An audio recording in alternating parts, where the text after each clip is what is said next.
Muy bien. Entonces vamos en esta mañana al mensaje de la palabra del Señor. Si tiene su Biblia allí, puede abrirla en el libro de Esther o encender su celular y abrir su Biblia en el libro de Esther. Estamos predicando una serie de sermones que titulamos Héroes de la Fe. Y hemos estado conversando acerca de estos hombres y mujeres que encontramos en la Biblia que decidieron creerle a Dios, decidieron poner su confianza en Dios y caminar con Dios y tuvieron una fe valiente, una fe inquebrantable. Seres humanos como nosotros, hombres y mujeres normales, comunes y corrientes como nosotros. Hemos hablado de la vida de Abraham, de Noé, de José, de Moisés. Hablamos la semana pasada de David y vamos a hablar el día de hoy. Todos estos han sido hombres, ¿verdad? Pero hoy vamos a hablar de una mujer. También la palabra de Dios nos habla de la historia de mujeres que decidieron confiar y creer en Dios. Y esta es una mujer hermosa y valiente. Y en la Biblia encontramos un libro que tiene 10 capítulos y que lleva su nombre. Y está entre los libros históricos en el Antiguo Testamento. Así que este libro de Esther es un libro de historia bíblica. El título del mensaje de hoy es La historia de Esther. Y cuando decidimos predicar esta serie de sermones, lo hicimos porque Dios sigue, y esta es la premisa con la cual construimos toda esta serie de sermones, es que Dios sigue, así como usó a hombres y mujeres en la antigüedad, Dios sigue invitando a hombres y mujeres a unirse a sus planes y propósitos. Dios quiere usarnos a nosotros, así como usó a Esther, y lo vamos a ver el día de hoy. Dios quiere usarnos a nosotros para cumplir sus planes y propósitos. Solamente pide de nosotros fe, obediencia, que creamos en Él. Solamente pide fe y obediencia. Dios no pide otras calificaciones. No está pendiente de nuestra raza, de nuestro grupo étnico, de dónde provenimos, de nuestra lengua, de nuestra condición social, de nuestro intelecto, de nuestras grandes o pocas capacidades. Eso no es lo que Dios está mirando. Vimos la semana pasada que Dios mira el corazón.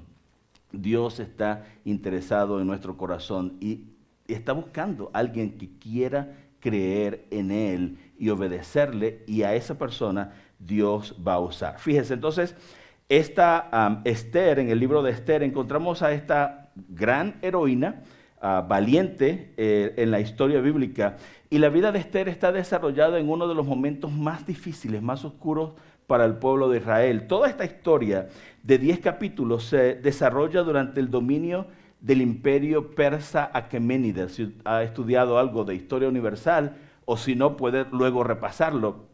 Los persas conquistaron todo lo que hoy conocemos como el Medio Oriente, desde África hasta la India. El imperio persa aqueménida, Ciro el Grande, conquistó, y luego vino Darío, y luego unificaron a los medos y a los persas y construyeron un gran imperio que reinó en el mundo durante unos 200 años. Al final vino Alejandro Magno, que seguramente sí han escuchado el nombre de Alejandro, y derrota el imperio persa, y luego entonces se levanta el imperio griego bajo el liderazgo de Alejandro Magno unos 300 años antes de Jesucristo.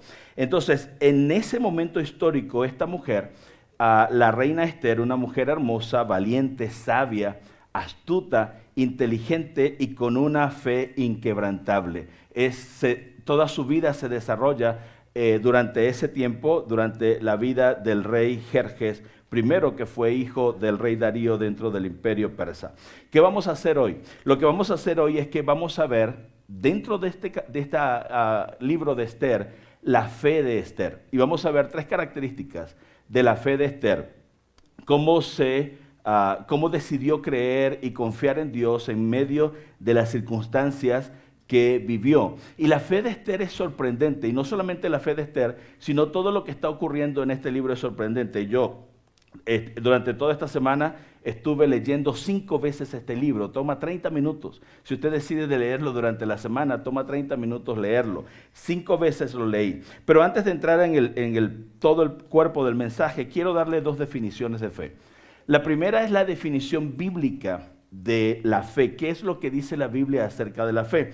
Dice Hebreos 11, el 1 al 3, dice, es pues la fe, la certeza de lo que se espera, la convicción de lo que no se ve. Y ahí está el verso 2 que dice, porque por ella alcanzaron buen testimonio los antiguos, por la fe entendemos haber sido constituido el universo por la palabra de Dios, de modo que lo que no se ve fue hecho de lo que no se, modo de lo que se ve fue hecho de lo que no se veía.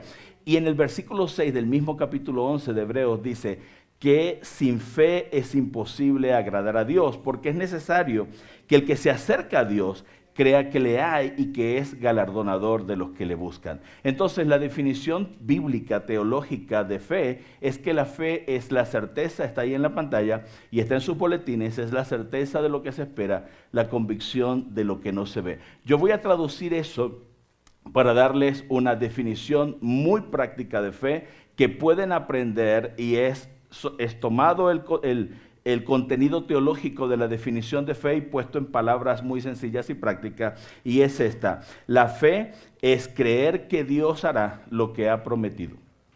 Eso es fe. Fe es creer que Dios va a hacer lo que Él prometió. Es importante que aprendas esa definición de fe porque eso elimina todas las otras ideas con respecto a la fe que nosotros podamos tener que son completamente equivocadas. Y voy a hacer rápidamente un pantallazo de eso. Fe no es creer que Dios hará lo que yo pienso que Él debe hacer. Eso no es fe. Fe no es creer que Dios hará lo que yo quisiera que Él haga, lo que yo quisiera que Él ocurra. Fe no es que Dios haga lo que a mí me interesa o lo que conviene. Fe es creer que Dios va a hacer lo que Él dijo que iba a hacer. Eso es fe. Fe no es creer que Dios hará lo que yo pienso. Eso no es fe. Porque yo lo pienso, Dios lo va a hacer. No, fe no es creer que Dios hará lo que yo quiero. Eso no es fe, por más que usted lo quiera, ¿sabe? Por más que usted lo piense. Usted se puede concentrar mucho en eso. Puede decir, no, concéntrate en eso y Dios lo va a hacer. No, no funciona así, porque eso no es fe. Eso es otra cosa. Fe es creer que Dios va a hacer lo que Él dijo que haría. Lo que Él ha prometido, Dios lo prometió y yo lo creo. Eso es fe. Dios dijo, no he visto justo desamparado, ni su descendencia que mendigue pan. Eso es así y yo lo creo. Y yo lo creo. Jehová es tu sanador. Yo lo creo. Él es sanador. Tiene poder para sanar. Sí me está siguiendo, ¿verdad? Entonces, fe no es creer que Dios va a hacer lo que yo quiero o lo que yo pienso. Fe es creer que Dios hará lo que Él dijo que iba a hacer. Muy bien, entonces vamos ahí al mensaje, al bosquejo del mensaje. Tiene allí el boletín donde puede tomar notas. Número 1, la fe de Esther es una fe resiliente en un mundo peligroso. Es una fe resiliente en un mundo peligroso. Resiliente tiene que ver con una fe que se sobrepone a la dificultad y a la adversidad. Una fe que va más allá de las circunstancias, del dolor, de las dificultades, del peligro. Una fe que se mantiene en medio de las circunstancias. Seguir confiando que Dios va a hacer lo que dijo que iba a hacer, a pesar de que las circunstancias están en contra de eso. Y les dije que Esther vive bajo el dominio del imperio persa aqueménida durante el reinado del rey Jerjes I. Y la historia universal y la historia bíblica nos dice que el pueblo de Israel fue llevado cautivo a Babilonia por Nabucodonosor más o menos en el año 585, 586 antes de Cristo. Los profetas habían hablado de eso, habían dicho que Israel sería cautivo. Vino Nabucodonosor y comienza deportaciones de muchas de las provincias, no solamente de Judea, de Jerusalén, donde vivía el pueblo de Israel, sino de otras provincias. Mucha gente fue deportada a Babilonia, pero después se levantan los persas. Darío conquista Babilonia, construye un enorme imperio que conocemos como el imperio persa aqueménida. Luego Darío unifica a los persas y a los medos y se construye este enorme imperio. Y luego viene el rey Jerjes I, que hereda el reino de Darío, y en ese tiempo nace una joven en Susa, capital real o el domicilio real del imperio persa, y su nombre era Esther. El libro de Esther comienza allí en el capítulo 1 describiendo lo siguiente, capítulo 1, versículos 1 y 2. Aconteció en los días del rey Asuero. El rey Asuero, Asuero es el nombre hebreo de Jerjes. Jerjes primero es el nombre persa del hijo de Darío, y en hebreo, cuando el historiador escribió esta historia, colocó el nombre hebreo de Jerjes, que es Asuero, y dice Asuero que reinó desde la India hasta Etiopía, si se ubica en el mapa mundi, más o menos allá al sur de toda Eurasia, desde la India hasta el norte de África, Egipto, Etiopía, todo ese extenso territorio que hoy uno ve en el mapa mundi, era el imperio persa en ese momento, y dice que tenía 127 provincias. En aquellos días, cuando fue afirmado el rey Jerjes I, el rey Asuero sobre el trono de su reino, el cual estaba en Susa, capital del reino. Entonces ese es el contexto histórico en el cual se desarrolla el libro de Esther. En el versículo 3 y 4 dice así, del capítulo 1: en el año tercero de su reinado, Jerjes o Asuero hizo banquete a todos sus príncipes y cortesanos, teniendo delante de él a todos los más poderosos de Persia y de Media, gobernadores y príncipes de provincias, para mostrar él las riquezas de la gloria de su reino, el brillo y la magnificencia de su poder, por muchos días, 180 días. Ahora, este rey Jerjes I no fue más sabio, prudente e inteligente que los reyes anteriores y que sus predecesores. Realmente, cuando logra acceder al trono después de su padre, ya el imperio persa había estado consolidado.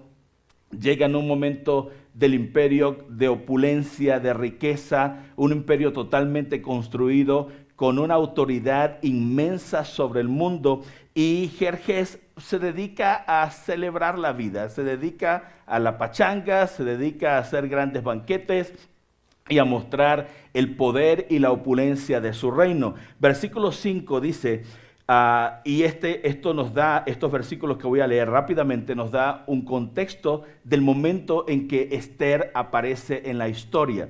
Dice así: cumplidos estos días, hizo el rey otro banquete por 7 días en el patio del huerto del palacio real a todo el pueblo, toda la gente que vivía en la capital, en Susa, capital del reino, desde el mayor hasta el menor. Hizo una fiesta enorme para niños, adultos, jóvenes. Dice así, mire cómo describe el verso 6 y 7, el esplendor y la gloria del imperio persa, específicamente allí en la capital, en Susa.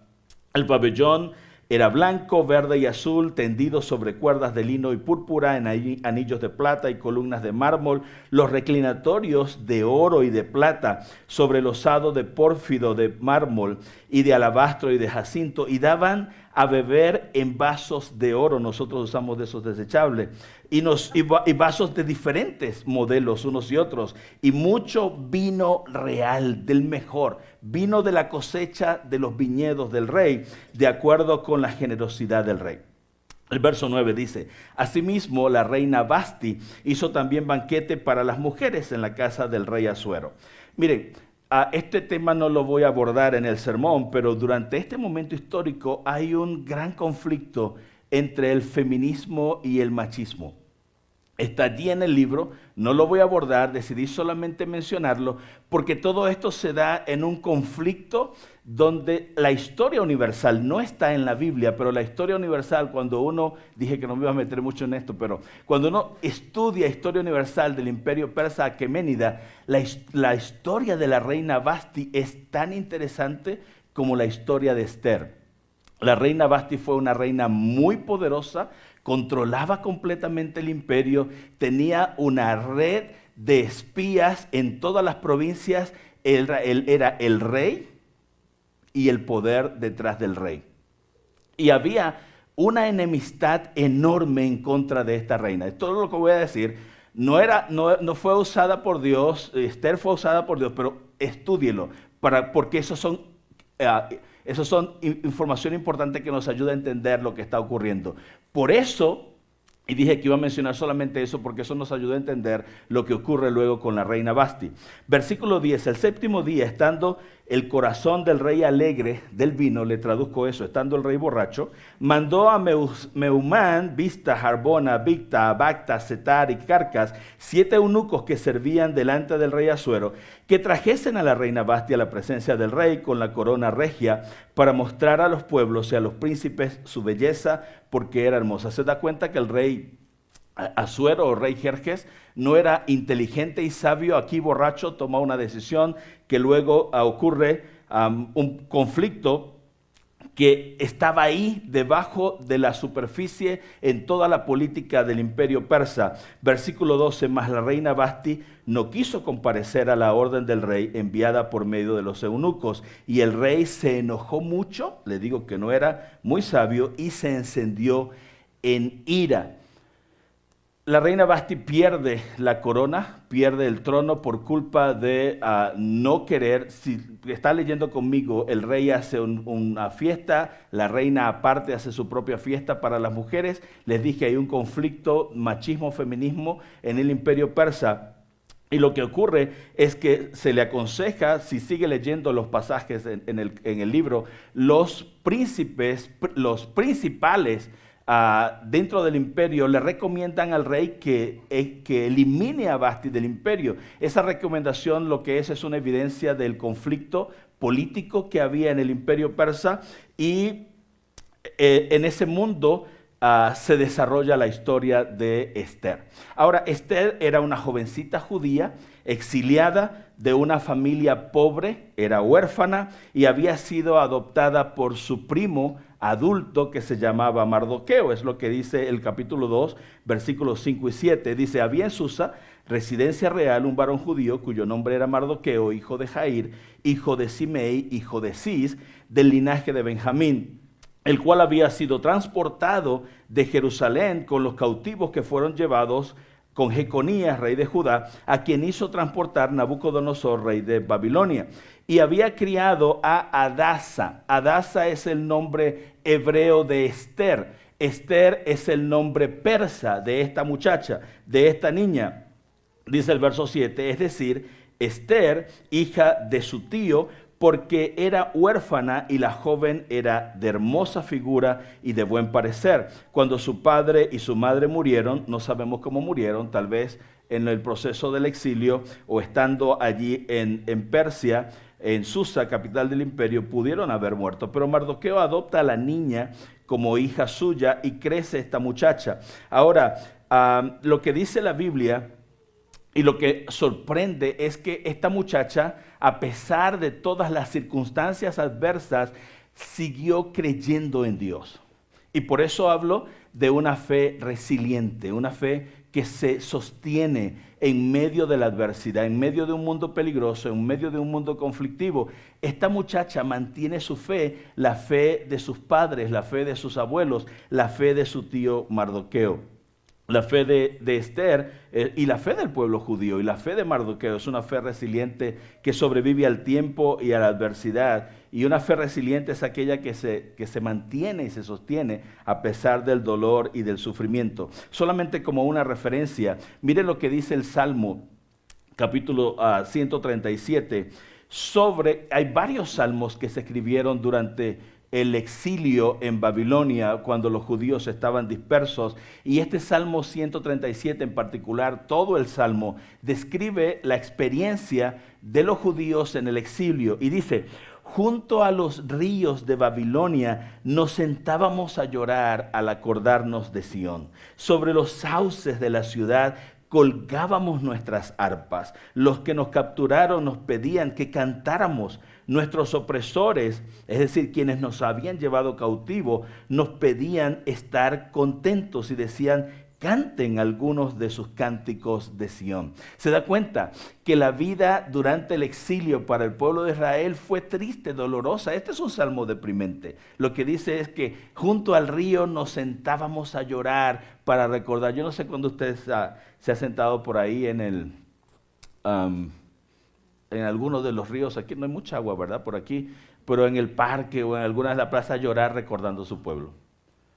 Pero era o al frente de la casa, en el patio. Pero esa depresión, ¿no? Y esa situación de extrañar y de añorar el pueblo de donde uno nació.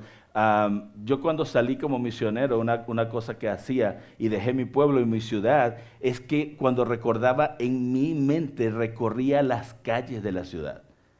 Me ponía a recordar y a mirar las montañas, pues es lo que está diciendo el salmista. Fue escrito ahí en el exilio, recordamos a nuestro pueblo. Pero bueno, vamos más allá de eso. Entonces les dije que fe es creer que Dios hará lo que ha prometido. Entonces allí en el dolor, en las circunstancias difíciles, en medio del exilio, habiendo sido deportados, el pueblo de Israel mantuvo su fe, una fe que se sostuvo en el tiempo a pesar del dolor y a pesar de las circunstancias. Y esa fue la fe que heredó Esther. Número 2, no solamente una fe resiliente que se sostiene ante el peligro, en un mundo peligroso, sino una fe renovada ante los problemas.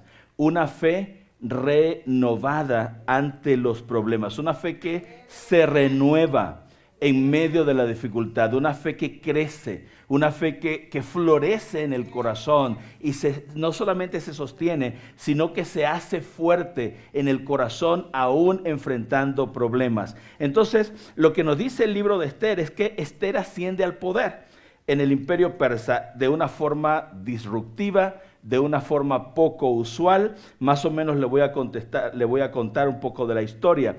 Pero lo que ocurrió es que después que la reina Vasti fue echada del reino, se le recomendó al rey Jerjes I que hiciera como una especie de selección de la mujer más hermosa de todo el imperio, como algunos comentaristas hablan de un concurso de belleza. No es exactamente lo que describe el libro de Esther, pero es algo parecido, porque lo que se hizo fue que se dio un edicto, un decreto imperial, y la ley de Persa no podía ser revocada, y se obligó de alguna manera a todas las doncellas del imperio, de todas partes del imperio, las doncellas más hermosas, fueron enviados comisarios y delegados a todas las provincias a buscar de familia en familia a las doncellas vírgenes más hermosas de todo el imperio, y fueron traídas al rey, y en un proceso que duró cerca de 2 o 3 años,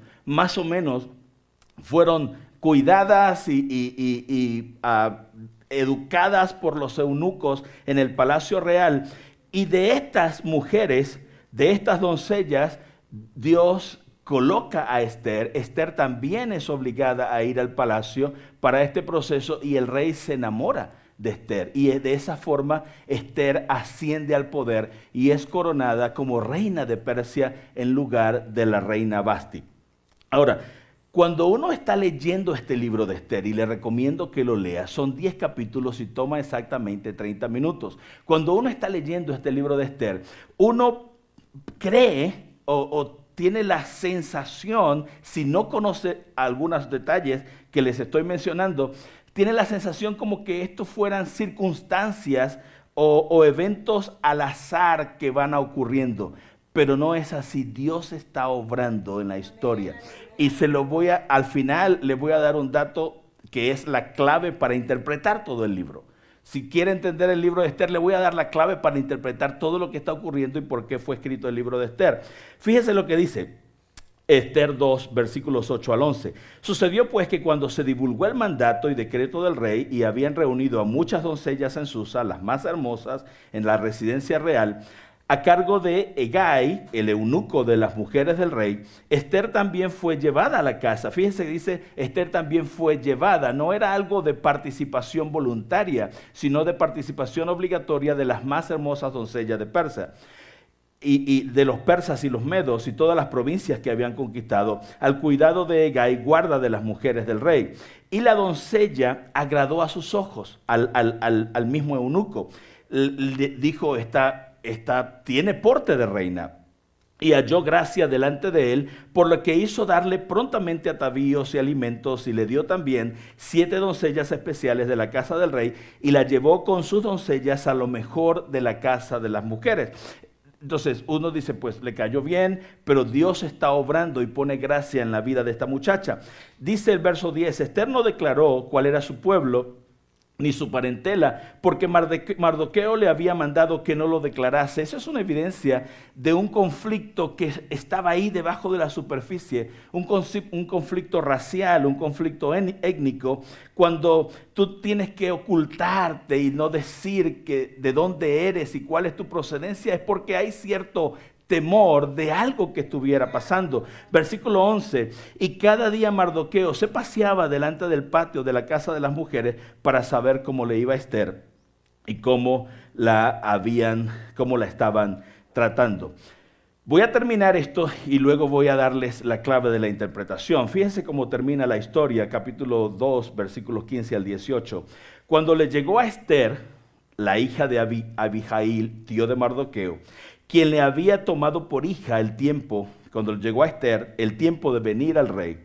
Ninguna cosa procuró sino lo que dijo Hegai, eunuco del rey. Era obediente y siguió las instrucciones del eunuco. Y el eunuco seguramente la preparó porque el eunuco la vio y dijo, esta mujer tiene porte de reina, le dio indicaciones y le dijo lo que debía hacer, cómo debía comportarse. Y si el emperador te dice, ¿qué quieres? No te pongas de loca a pedir cosas, sé sensata y camina por aquí. Eso fue lo que Ester hizo.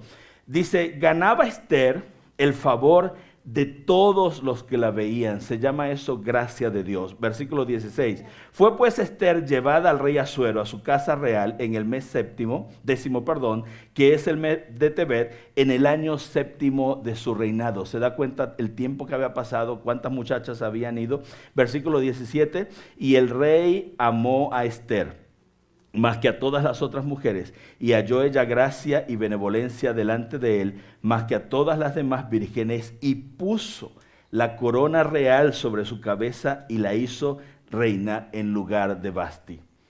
Hizo luego el rey un gran banquete a todos sus príncipes y siervos, el banquete de Ester, y disminuyó tributos. Estaba tan contento el rey, disminuyó tributos a las provincias e hizo, tributos son los impuestos, y dio mercedes, dio bondades y regalos a la gente y a los pueblos conforme a la generosidad real. Otra vez, si usted lee este libro de Ester, le va a parecer como que son eventos que se van concatenando, o que más bien no se van concatenando, sino que son al azar, pero son eventos concatenados y Dios tiene cuidado de todo lo que está ocurriendo y Dios está trabajando en toda la historia. Fíjense, el capítulo 3 del libro, y aquí es donde comienza el problema y comienzan los conflictos. En el capítulo 3 del libro aparece un personaje cuyo nombre es Amán. Este personaje, este hombre que es ascendido al poder, ya siendo Ester reina de Persia, no es persa. Y eso es importante, no es un persa, no es un medo, posiblemente es un exiliado y es en ese momento un funcionario del palacio y logra ascender al poder. Es muy probable que logra legítimamente ascender al poder por méritos propios, logra que el emperador lo coloque como segundo al mando. No sabemos cómo lo hizo, pero llegó a tener ese poder en el imperio, pero lo que sí es cuestionable en la narrativa del libro son las motivaciones de este hombre. Mire lo que dice Ester capítulo 3, versos 1 y 2. Tiempo después, el rey Jerjes ascendió a Amán, hijo de Amedata el Agageo. Lo puso por encima de todos los demás nobles y lo convirtió en el funcionario más poderoso del imperio. Todos los funcionarios del rey se inclinaban ante Amán en señal de respeto cada vez que él pasaba porque el rey lo había ordenado, pero Mardoqueo se negó a inclinarse ante él y a rendirle homenaje.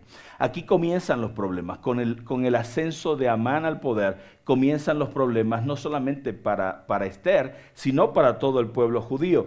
Ahora, cuando uno está leyendo este libro, uno tiene que preguntarse quién es este hombre, quién es Amán, de dónde sale. La única referencia, porque no hay detalles históricos en el libro sobre la vida de Amán y sobre de dónde viene, solamente hay dos detalles importantes, que no era persa, pero era venía del linaje de Agag. ya le estoy dando, pero todavía no sabe, pero ahorita le voy a dar el resto de la información. Dice que era él agageo, era descendiente del rey Agag. De repente no sabe ni siquiera quién es Agag, pero ya se lo voy a decir. Entonces, mire lo que dice el versículo 5 en adelante del capítulo 3. Y vio Amán que Mardoqueo ni se arrodillaba ni se humillaba delante de él, y se llenó de ira. Pero tuvo en poco poner mano en Mardoqueo solamente, pues ya le habían declarado cuál era el pueblo de Mardoqueo, cuál era su origen étnico, su origen racial. Se enteró que era judío y procuró Amán destruir a todos los judíos que había en el reino de Asuero, el pueblo de Mardoqueo. Entonces Amán, y aquí sale a la luz el problema étnico-racial que había en el imperio, particularmente con la presencia de este hombre que llega al poder. Versículo 8. Y dijo Amán al rey Asuero: hay un pueblo esparcido y distribuido entre los pueblos de todas las provincias de tu reino, y sus leyes son diferentes de las de todo el pueblo, y no guardan las leyes del rey, y al rey nada le beneficia el dejarlos vivir. Se da cuenta que este hombre conoce al pueblo de Israel, sabe que está distribuido en todo el imperio, conoce detalles, sabe que es un pueblo diferente, que tiene normas diferentes, que viven diferente, y hace esta propuesta al rey. Versículo 9, si place al rey, decrete que sean destruidos, y yo pesaré 10,000 talentos de plata a los que manejan la hacienda para que sean traídos a los tesoros del rey. Es decir, Amán pretende pagar por el exterminio y la destrucción del pueblo judío una enorme fortuna, y el rey le dice lo siguiente. Es otra evidencia de que el rey Jerjes no era de los más inteligentes del imperio persa. Entonces el rey quitó el anillo de su mano y lo dio a Amán, hijo de Amedata, agageo, enemigo de los judíos, y le dijo: la plata que ofreces sea para ti, y asimismo el pueblo, para que hagas de él lo que bien te pareciere. Entonces parece irracional, evidentemente, la propuesta que hace Amán al rey, pero más irracional parece que el rey no le importa y decide que Amán haga lo que quiera con el imperio. Por eso tenemos que seguir preguntándonos de dónde nace este odio de Amán contra el pueblo de Israel. ¿Por qué en vez de vengarse de Mardoqueo, que es quien no se inclina de él, por qué en vez de ir contra Mardoqueo, su corazón está en contra de la nación? ¿De dónde sale el odio racial de Amán en contra de los judíos? Permítame terminar esto y voy a lo que le prometí. Dice el versículo 13, y fueron enviadas cartas por medio de correos a todas las provincias del rey, con la orden de destruir, matar y exterminar a todos los judíos, jóvenes, niños, ancianos y mujeres, en un mismo día, en el día 13 del mes 12, que es el mes de Adar, y de apoderarse de sus bienes. Esto evidentemente produjo una enorme consternación, no solamente en Mardoqueo, en Ester, sino en todo el pueblo judío, en todas las provincias. Y Mardoqueo solicita a Ester que vaya a la presencia del rey y pida misericordia. Cuando se enteran que el rey ha hecho este edicto, que hay un documento real que da orden para exterminar al pueblo de Israel, Mardoqueo le dice a Ester, que es la reina, la esposa del rey, ve y habla con el rey para pedir misericordia y ver cómo se arregla esto. Un problema legal era que la ley de Persia y de Media no podía ser revocada, no podía ser cambiada. Ahora aquí está la respuesta de Ester.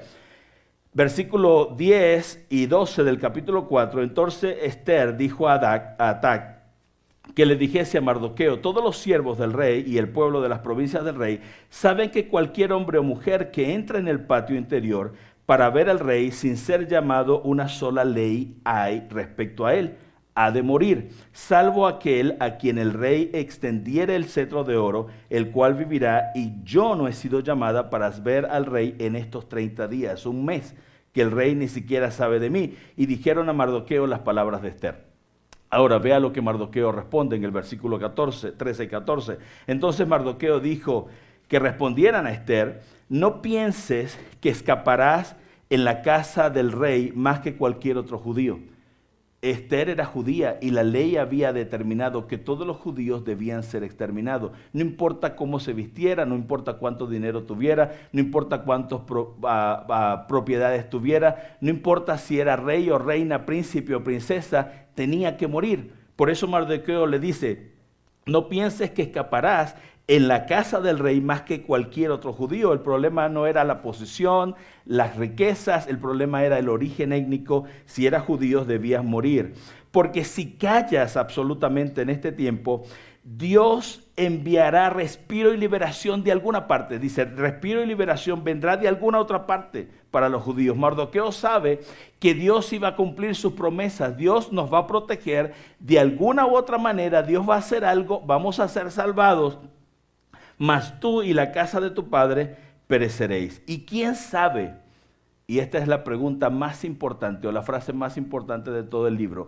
¿Y quién sabe si para esta hora has llegado el reino? ¿Quién sabe si Dios te puso allí con un solo propósito de salvar a la nación? ¿Será que fue Dios? ¿Será que no fue tu belleza? ¿Será que no fue la forma en que te conducía? ¿Será que fue Dios que te puso en la casa real? Es muy probable que Dios te haya puesto allí para salvar al reino. Al final, hermanos, después de ayunos, banquetes y oraciones, el pueblo de Israel fue liberado de la mano de Amán. Esther renovó sus fuerzas, estuvo dispuesta a ir y sacrificarlo todo por su pueblo, se armó de valor. Se puso en las manos del Dios Todopoderoso, entró a la casa real y por la gracia de Dios, por la misericordia de Dios, el rey perdona la vida a Esther y le concede lo que pide. El pueblo de Israel fue librado milagrosamente del exterminio que había planificado este hombre Amán. Número 3, rápidamente. Y me regalan 5 minutos más. 10 o 15. Sí pueden, ¿verdad? Muy bien. 3. Una fe respaldada por la providencia. No solamente una fe resiliente en un mundo peligroso y una fe que se renueva ante los problemas, se hace valiente en medio de la adversidad, sino una fe que es respaldada por la providencia divina. Dios está respaldando la fe de Esther y la fe de esta gente. Fíjense. Después del primer banquete, la reina Esther va, se presenta ante el rey le concede entrar y la reina le dice, pues tengo un banquete para ustedes, prepara un gran banquete.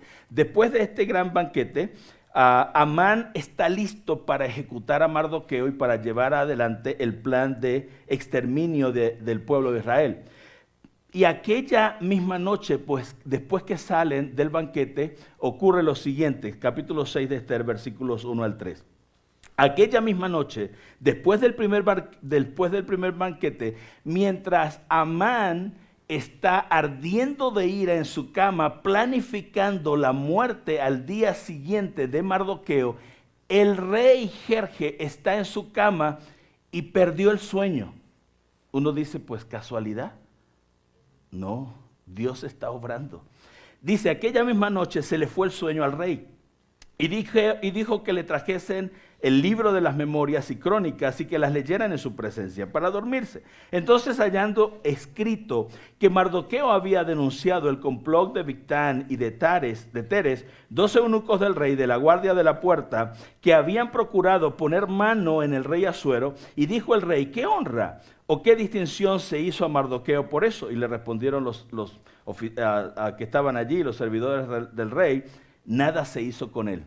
Entonces, Amán está sin dormir, planeando la muerte de Mardoqueo, mientras Dios hace que el rey recuerde de alguna manera que Mardoqueo había denunciado un complot que le salvó la vida.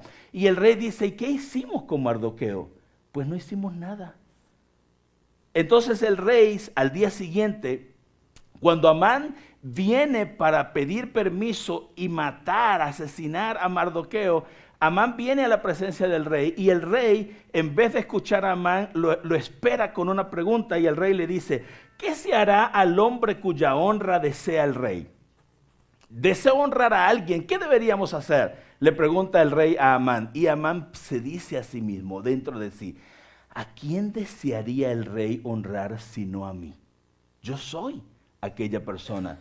Y lo que dice Amán refleja sus motivaciones y lo que había en su corazón. Versículo 7. Y respondió Amán al rey, para el varón cuya honra desea el rey, pensando Amán que era él, dice, traigan el vestido real de que el rey se viste, y el caballo en que el rey cabalga, y la corona real que está puesta sobre su cabeza, y den el vestido y el caballo a mano de alguno de los príncipes más nobles del rey, y vistan a aquel varón cuya honra desea el rey, y llévenlo por el caballo por la plaza de la ciudad, y proclamen delante de él: así se hará el varón cuya honra desea el rey. Es decir, Amán dice: el rey me va a honrar, pues aquí estoy, listo, vístanme como rey, busquen al príncipe más alto del reino, y que me lleve a pasear, me monten en un caballo, me pongan la corona real. ¿Se da cuenta lo que quiere el hombre? ¿Se da cuenta cuál es? Si yo hubiese sido el rey, le digo, claro, el rey no sabe que eso es lo que él cree que era para él. Pero si el rey hubiese sido sabio, si hubiese sido un hombre con discernimiento, se hubiese dado cuenta: y Amán, esto es lo que tú quieres. Tú quieres la cabeza del rey, tú quieres el reino, porque pide que lo paseen como si fuera rey. Pero miren lo que le dice Jerjes: date prisa, toma el vestido y el caballo como tú has dicho, y hazlo así con el judío Mardoqueo, que se sienta a la puerta del rey. No omitas nada de todo lo que has dicho. La noche anterior él estaba soñando con matar a Mardoqueo, y ahora tiene que recorrerlo por el pueblo, por toda la capital en un caballo, gritando y diciendo: así ama el rey a este hombre, y esta es la honra que le da. Entonces uno dice: ¿todo esto está ocurriendo por casualidad? ¿O hay un Dios que está trabajando detrás de la historia? Tenemos que preguntarnos eso y darnos cuenta qué es lo que está pasando allí. Durante el segundo banquete, usted lea el libro, la reina Esther le declara al rey Jerjes que Amán había hecho un complot para destruir y destruir a todos los judíos. Ahora, aquí está la clave. Regálenme 10 minutos, por favor. Fíjense, para entender este libro hay que entender quién es Esther, quién es Mardoqueo y quién es Amán.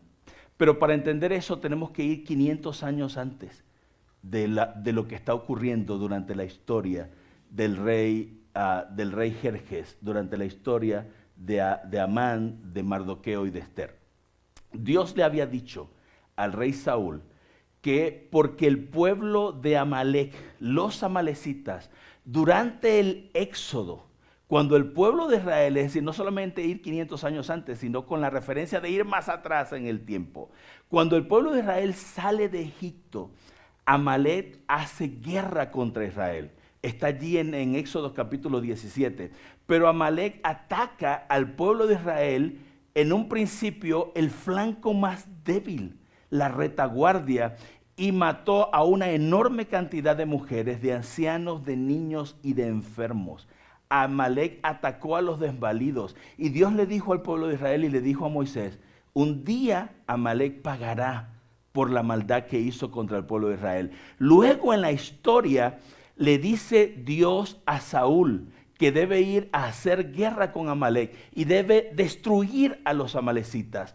Y Saúl desobedece a Dios, no hace lo que Dios le dice.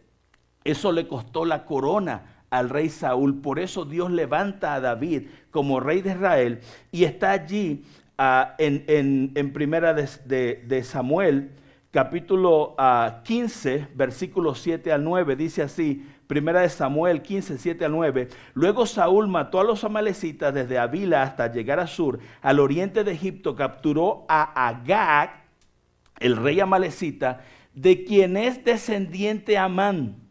Amán es descendiente de la línea real del rey Agag. Y dice: pero destruyó por completo a todos los demás, y Saúl y sus hombres le perdonaron la vida a Agag, y se quedaron con lo mejor de las ovejas, las cabras del ganado, los becerros, los gordos y corderos. Cuando usted esté leyendo el libro de Esther, se dará cuenta después que el día que debían ser asesinados los judíos, lo que hicieron los judíos fue que se defendieron y no tomaron nada de las pertenencias de los amalecitas en el imperio. Es decir, que Dios cerró un ciclo de lo que Saúl no había cumplido, no había obedecido. Agag, el rey Agag, Amán es descendiente del rey Agag, pero Mardoqueo y Esther son descendientes del rey Saúl. Vienen de la línea directa del rey Saúl. Mire lo que dice Esther 2:5. Dice, había en Susa, residencia real, un varón judío cuyo nombre era Mardoqueo, hijo de Jair, hijo de Simei, hijo de Cis, hijo de la descendencia de Benjamín, de la tribu de Benjamín. ¿Sabe quién era Cis? Esta historia, evidentemente, esta genealogía que está allí en Esther 2:5 es una genealogía compilada, donde se mencionan solamente las personas más importantes. En esa genealogía hay mucha más gente, pero hay gente que no era tan resaltante. Los que se mencionan allí, se hizo una compilación. Cis era el padre de Saúl, de la descendencia de Benjamín. Mire lo que dice 1 Samuel 9, 1 y 2. Había un hombre rico, se da cuenta que solamente los importantes estaban en la genealogía. Un hombre rico e influyente llamado Cis, de la tribu de Benjamín. Era hijo de Abiel, hijo de Seor, seguramente estos eran otros ricachones. Dice, hijo de Becorat, hijo de Afía, de la tribu de Benjamín. Es decir, rastreando la genealogía hasta allá. Su hijo, Saúl, era el hombre más apuesto de Israel, se parecía a mí. Era tan alto que los demás apenas llegaban a los hombros. Ese era el rey Saúl. Ahora, Mardoqueo es de la misma línea y Esther es de la misma línea, del mismo árbol genealógico. Lo que está ocurriendo aquí, cierro con esto, es que Dios está cerrando un ciclo. Y se levantó una malecita 500 años después de lo que no había hecho Saúl. No había obedecido Saúl. Se levanta una malecita y Dios preserva de la línea real de Saúl un cordón en toda la historia de donde vino Mardoqueo y de donde vino el papá de Esther. Por eso cuando Mardoqueo le manda a decir a Esther, y tú y la casa de tu padre perecerán. Esa frase es importante. Uno tiene que preguntarse, ¿cuán importante era la casa del padre de Esther? Porque venía de la línea directa del rey Saúl. Dios preserva en la historia descendientes de Saúl que cierren el ciclo. Mardoqueo y Esther terminaron 500 años después lo que Saúl no quiso hacer. Entonces, cuando uno lee el libro de Esther y parece que están ocurriendo eventos al azar, es Dios trabajando en la historia, Dios cumpliendo lo que había prometido. Por eso, fe es creer que Dios hará lo que dijo que hará. Hermanos, y lo va a hacer. Dios, usted puede poner toda su fe y toda su confianza en Él, porque Él no solamente es fiel para hacer lo que ha dicho que va a hacer, sino que es poderoso para hacerlo. No importa, no hay nada que se ponga en contra de los planes y propósitos de Dios. Nunca nadie ha prevalecido. Nunca nadie ha podido detener los planes y propósitos de Dios. Ese es el mensaje del libro de Esther. Dios cumple sus planes, Dios hace. Y ahí en el libro de Esther Dios está cerrando un ciclo. Vamos a orar en esta mañana. Les invito a estar en pie. Porque Dios es un Dios que cumple su palabra. Dios es un Dios que cumple sus promesas. Y usted puede confiar en Él. Usted puede poner toda la fe de su corazón en nuestro Dios, que un día vino a este mundo, se hizo hombre, se encarnó en la persona de Jesucristo y murió en la cruz del Calvario, resucitó al tercer día para darnos vida eterna. Por eso le invito en esta mañana a confiar, le invito a creer en Dios, a poner su fe y su esperanza en nuestro Dios todopoderoso. Incline su rostro, vamos a orar.